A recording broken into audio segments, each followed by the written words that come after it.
Ajo që në fillim dukej si një marrëdhënie e ftohtë, por korrekte mes Soni Malaj dhe Jonida Maliqit në ferma VIP 3, brenda pak ditësh mori një kthes të papritur.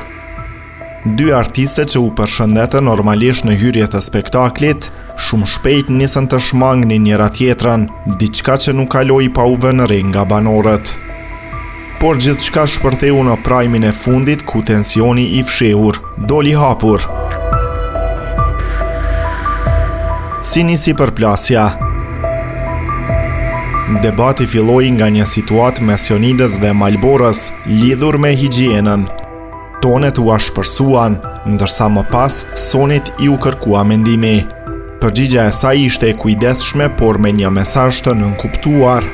Patjetër që higjiena është shumë e rëndësishme, por gjërat ka një mënyrë për t'u thënë. Një fjali që u interpretua me njëherë si kritik ndaj mënyrës së reagimit të Jonidës. Përplasja që e agravoi situatën. Situata u tensionua edhe më shumë kur Soni u përfshi në një debat me Sarën, duke i thënë: "Ishte debati Jonida Malbora, jo Jonida Malbora Sara, nuk ka nevojë Jonida për sufler." Madje ajo shkoi edhe më tej duke akuzuar për sjellje bullizuese brenda grupit. Diskutimi me Sonin dhe Jonidës degradoi shpejt në tone personale. "Nuk kërkova opinionin tënd," i tha Jonida. "Ma kërkoi Arbana," ja ktheu Soni. Por kulmi erdhi me deklaratën e fortë të Jonidës: "Ti je Soni Malaj, unë jam Jonida Maliqi."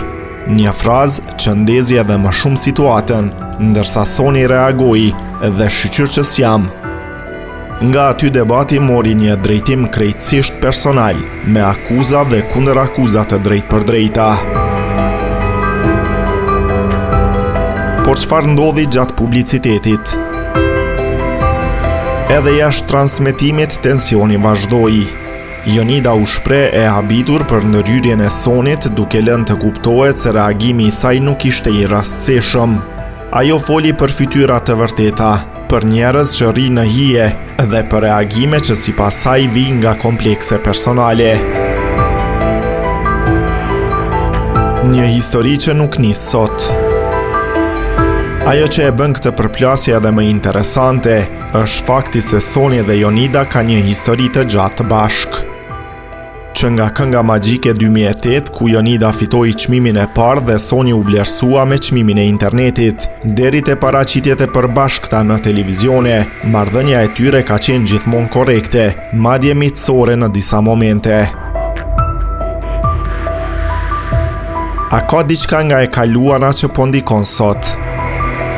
Në rrjet ka nisur aludime të ndryshme për fshirë edhe lidhje me emra të njohur si Flori Mumajesi apo rivalitet artistik ndër vite. Megjithatë nuk ka asnjë konfirmim që këto histori kanë lidhje direkte me përplasjen aktuale. A ishte Eurovision 2019 shkaku? Një tjetër moment që mund të ketë lënë gjurmë është Festivali i Këngës 2018, ku Jonida fitoi dhe përfaqësoi Shqipërinë në Eurovision 2019, ndërsa Soni u rendit në vendin e 5.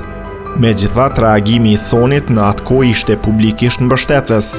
"U riktheva në një garë duke besuar, dashuruar e punuar fort për një këngë, me të cilën besoj edhe nga mbështetja juaj, do ta kemi refren të gjatë së bashku. Në çdo rrugtim, unë kam nxjerrë mësimet e mia, të këtij dhjetori i kam në zemër, urime kolegëve me të cilët ndam skenën, Jonidës mbarësi në Izrael." Pra, çfarë u pa në ferma VIP nuk duket si një debat i rastësishëm, duket më shumë si një raport që ka qenë i qetë në sipërfaqe, por jo domosdoshmërisht i tillë në thelb.